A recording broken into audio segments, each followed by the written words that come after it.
Hello, everyone. Thank you so much for watching this video. My name is Brenda Sanders, and I am Executive Director of Afro-Vegan Society, as well as co-founder of Thrive Baltimore Community Center and co-owner of the Greener Kitchen Vegan Deli and co-creator of Baltimore's Vegan Soul Fest, among other hats that I wear. I am a vegan food justice activist.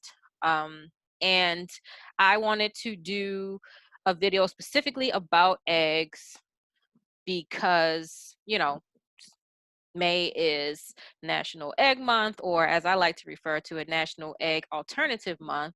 And, I just felt like a lot of people don't really know much about eggs or about the egg industry. And so I always like to just inform people about the different animal uh, based food industries and what exactly it is that we are engaging with when we support these industries. So, what about eggs? First and foremost, full disclosure, I never liked eggs. Growing up, I thought that they looked gross. I never really wanted to touch them. I didn't particularly like the way that they tasted. Uh, you know, I, I just never found this to be appealing. And quite frankly, it just made me feel queasy. So I say all that to say that this isn't a, I had to sacrifice my love of eggs to become vegan kind of story for me. It was not a sacrifice, letting go of eggs. I was actually just happy to never have to engage with them again once I went vegan. But I do want to talk about eggs and the egg industry specifically because I think that oftentimes we just find ourselves eating what we grew up eating or eating what everybody around us is eating, and we don't necessarily even really think about what it is that we're eating. And so, just to talk a little bit about what eggs are. Um, Bird eggs are part of the bird's reproductive life cycle. They consist of the protective outer shell, which is made up of calcium carbonate, or basically chalk, the albumen, which is a clear viscous fluid that surrounds the vitellus, also referred to as egg whites. And then there's the vitellus, which is the yellow sac inside the egg, the purpose of which is to provide nutrients to the embryo. And this part of the egg is generally referred to as the yolk. So, I mean, that's it. That's what eggs are, um, in a nutshell. But I was sort of interested in finding out how we got to this place where we are going to the store and purchasing a dozen eggs and taking them home, cracking them open, and cooking with them. And so I did some research, and based on my research, I found out that prehistoric humans, about 1 million years ago, started consuming eggs for much the same reason that they would scavenge the leftover carcasses of animals that were left behind by carnivorous animals. There was a scarcity of fresh plant foods. And when that happened, nutrient deficient humans would swipe the eggs that they found in unattended nests and they would eat them raw. Because during that time, humans were scavengers, and that's what scavengers do. You find food that nobody else, that everybody else is finished with, or, that is unattended, and you eat it. So fast forward a couple hundred years, humans started to use fire about 800,000 years ago, and we figured out that you could roast the eggs on hot coals. And then over time, we developed more advanced ways of cooking, and our egg preparation and consumption changed as well. So we went from scavenging eggs to domesticating the first chickens, which gave us more access to their eggs, to bartering and trading eggs with other people nearby. And then capitalism came into the picture and all hell broke loose. So nowadays, in order for this multi-billion-dollar egg industry to continue to rake in all those multi-billions of dollars, it had to become this massive automated industrial system that values profit over everything else. And when you create a system that values only profit, there will always be abuse, there will always be exploitation, and there will always be a blatant disregard for life on every level. Now, here we are today, where it's common practice to keep egg-laying hens in these cramped, filth-covered cages where they're packed in so close together that they can't even spread their wings. Or you have these free-range hens who are packed into these crowded barns, walking around in their own filth, diseased and miserable. Because the more chickens you can cram into a space, the more of their eggs you can get to sell for profit. But let's just say you're one of those, oh, they're just animals, who cares about them, when there are people suffering in the world kind of people.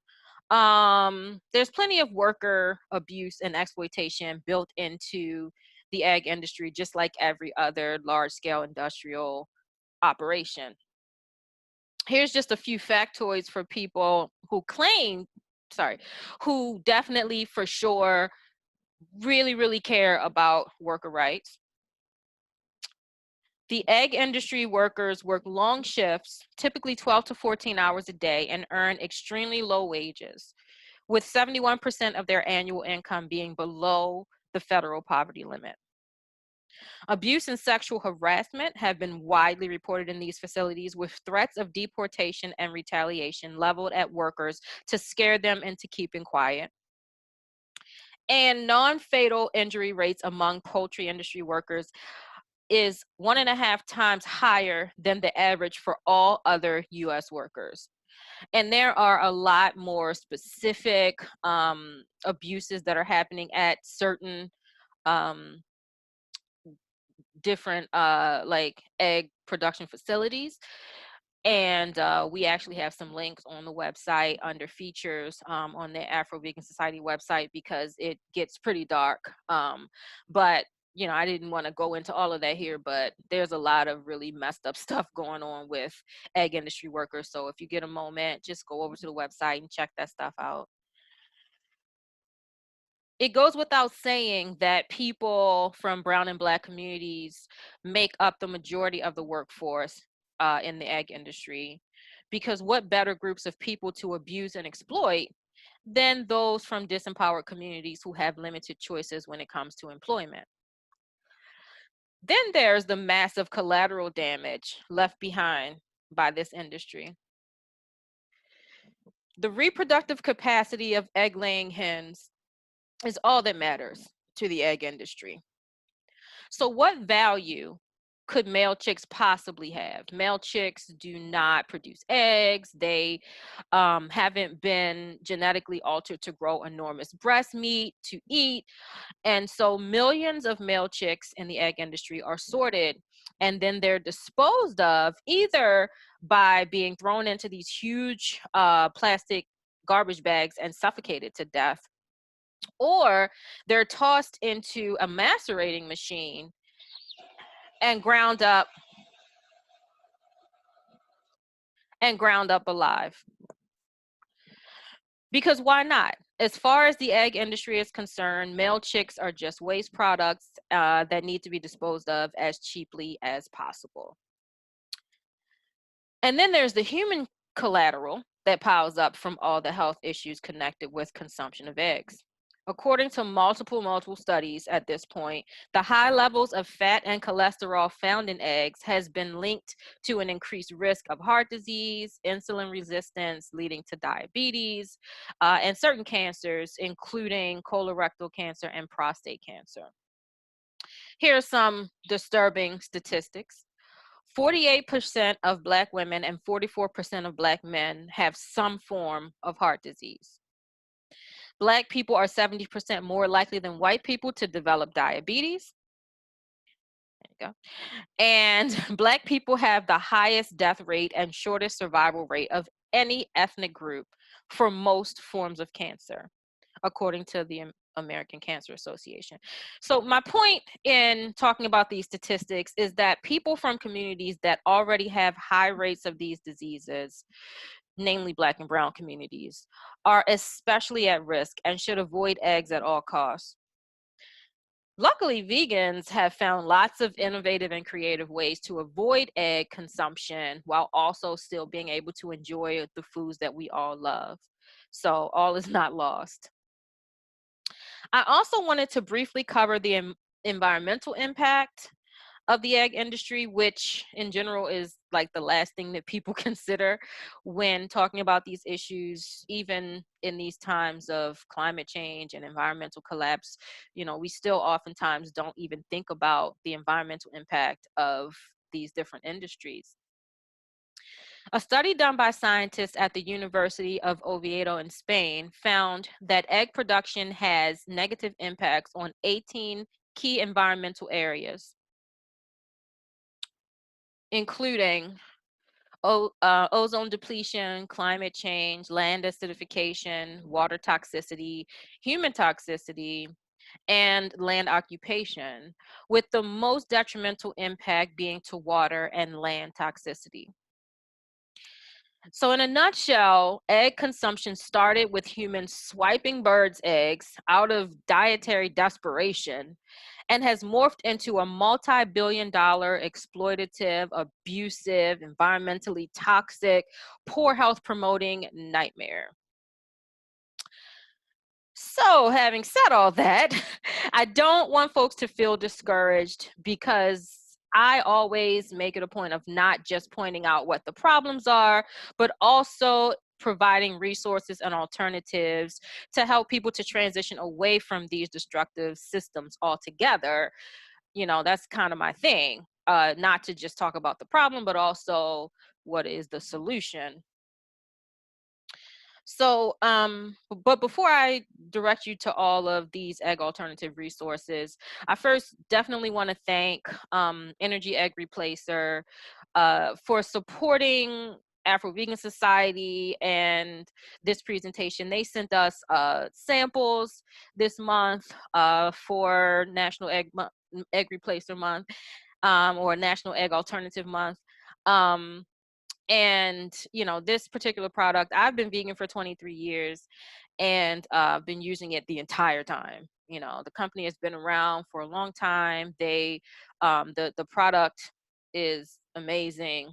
And I still use it, you know, for baking and that kind of thing, to substitute for eggs in recipes. And so we've been sending out these samples to our followers so that they can try it out. And I just really appreciate Energy Egg Replacer supporting us in this work.